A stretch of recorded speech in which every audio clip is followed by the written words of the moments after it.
Hola a todos y todas, seguimos con el estudio del tema 5, el medio físico. Recordad que este tema tiene 4 apartados y nos encontramos en el tercero, el estudio de las interferencias de las actividades humanas en algunos procesos de la superficie terrestre. Podríamos poner multitud de ejemplos. Hemos elegido 2, que son los que vamos a tratar a lo largo de este tema.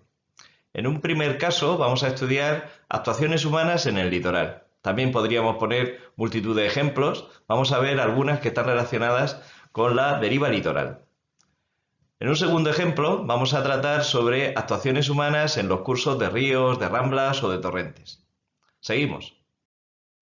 Como siempre es importante que hagan las actividades que aparecen en el texto de referencia. Por ejemplo, esta primera que trata sobre la playa de la Llana que se encuentra en San Pedro del Pinatar. Es llamativa esa imagen que puedes ver en la diapositiva. Se trata de una torre del vigilante que hoy en día se encuentra en medio del agua. La línea de costa está a unos 20 metros de distancia. ¿Cómo es posible que haya ocurrido eso? ¿Cómo es posible que esa torre del vigilante que inicialmente se encontraba en terreno firme hoy esté rodeada por agua? Tienes que intentar responder a estas cuestiones. ¿Cuáles habrán sido las causas del problema? ¿Cuál podría ser la solución? A modo de pista tienes esta imagen que es bastante interesante. Se trata de un puerto deportivo que está muy cerca de esa torre del vigilante. ¿Habrá influido la construcción de este puerto deportivo en que la torre del vigilante hoy aparezca rodeada de agua? Te recomiendo que pares esta diapositiva y realices estas tareas. Para comprender qué habrá ocurrido en la playa de la Llana, tenemos que repasar el término deriva litoral.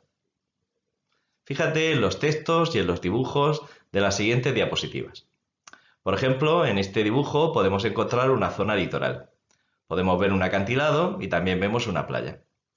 Es muy importante que nos fijemos en las flechas rojas que nos están indicando los movimientos de las olas en esa zona de litoral. Cuando las olas golpean la base de los acantilados se producen los fragmentos de las rocas de ese acantilado. También pueden llegar a esa zona del litoral los materiales aportados por la desembocadura de ríos, de ramblas. Todo va a chocar entre sí y con las olas se van a producir mayores fraccionamientos y las partículas cada vez más pequeñas se van a depositar en distintas zonas de la costa. Los fragmentos más grandes van a quedar retenidos en la zona de costa y los fragmentos más finos, como son los limos y arcillas, van a ser transportados a alta mar. En este esquema puedes observar cómo se produce ese movimiento de la arena. Fíjate que la arena producida por la erosión del mar es transportada por las corrientes, mareas, por las olas, como podemos ver en los dibujos, hasta sitios más resguardados, formando las playas o las barras litorales. Las olas llevan partículas del fondo hacia la tierra. Cuando la ola vuelve, a eso le llamamos resaca, no devuelve la misma carga de partículas que llevó. Los trenes de olas llegan a la costa con una cierta oblicuidad, como puedes ver en el dibujo. Esto da origen a una corriente paralela al litoral entre la zona de rotura de las olas y la línea de playa. Esta corriente es la que llamamos deriva litoral, como puedes ver en esa imagen. Las olas transportan oblicuamente la arena en dirección hacia la tierra. Lo vamos a ver en este dibujo. Pero cuando el manto de agua retrocede en retirada, no lo hace oblicuamente, sino que lo hace perpendicularmente a la línea de la ribera. Arenas y cantos describen así trayectorias en zigzag, migran en una dirección determinada por la oblicuidad de la ola, como se puede ver representado en ese dibujo.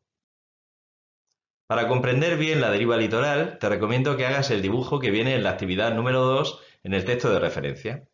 En el primer dibujo vemos la situación inicial. Se trata de una playa, podemos ver el mar y podemos ver la dirección del oleaje. En el segundo dibujo vemos prácticamente lo mismo, pero vemos que se ha construido un espigón. La pregunta que nos tenemos que hacer es si la construcción de ese espigón, como podemos ver en la imagen, está alterando de algún modo la deriva litoral y altera la formación de la playa.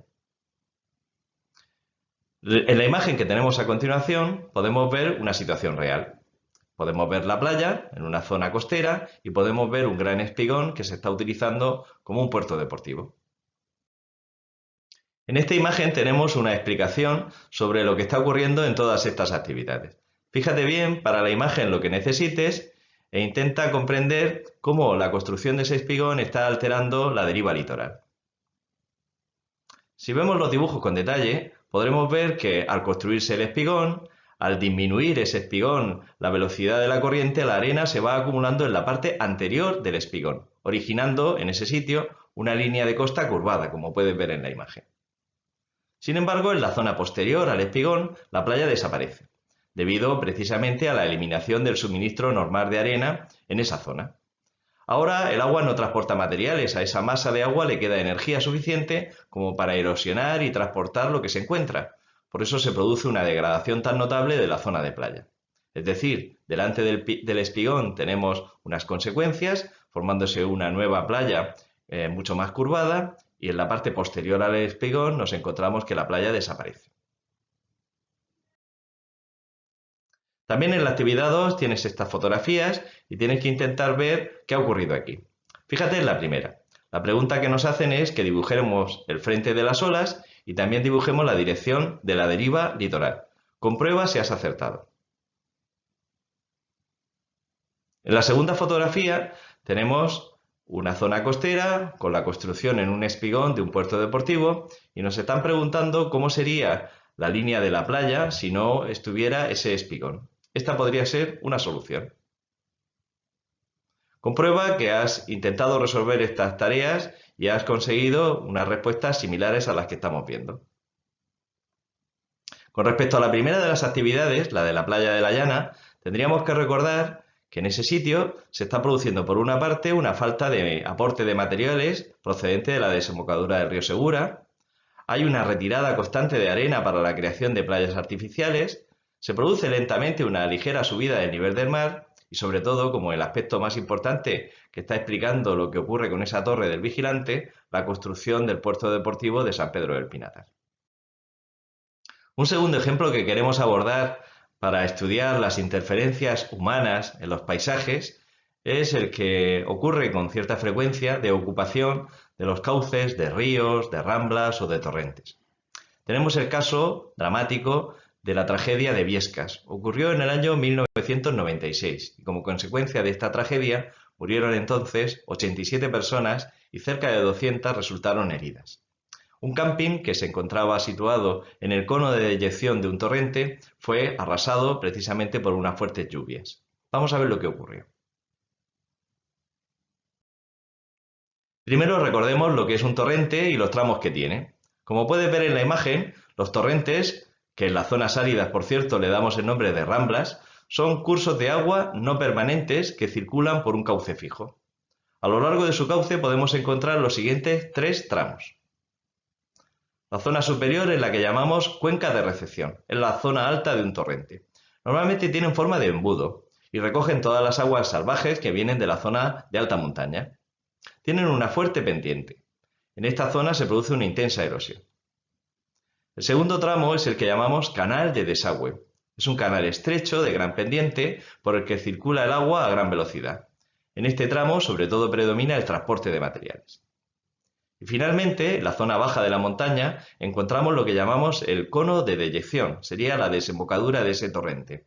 Es el tramo final en el que la pendiente disminuye por lo que la mayoría de los materiales que son transportados se depositan en ese lugar.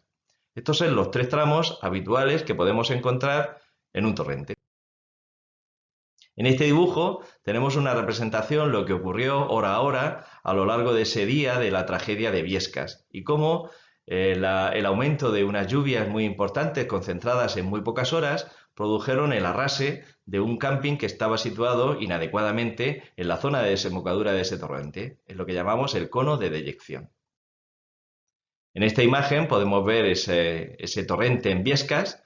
En la zona azul encontraríamos localizado lo que hemos llamado la cuenca de recepción y el canal de desagüe, y en la zona basal, que tiene tonos más verdosos, es lo que llamamos el cono de deyección. Es la zona de desembocadura natural de ese torrente, que estaba ocupado por ese camping. En la actualidad, después de aquella tragedia, fijaos cómo ha quedado la situación del paisaje de esa zona. Bien, con esto terminamos parte del tema que trata sobre ejemplos de interferencias humanas en la modificación del paisaje. Lo dejamos ya por hoy y nos vemos ya en una próxima ocasión para terminar este tema número 5. Hasta luego.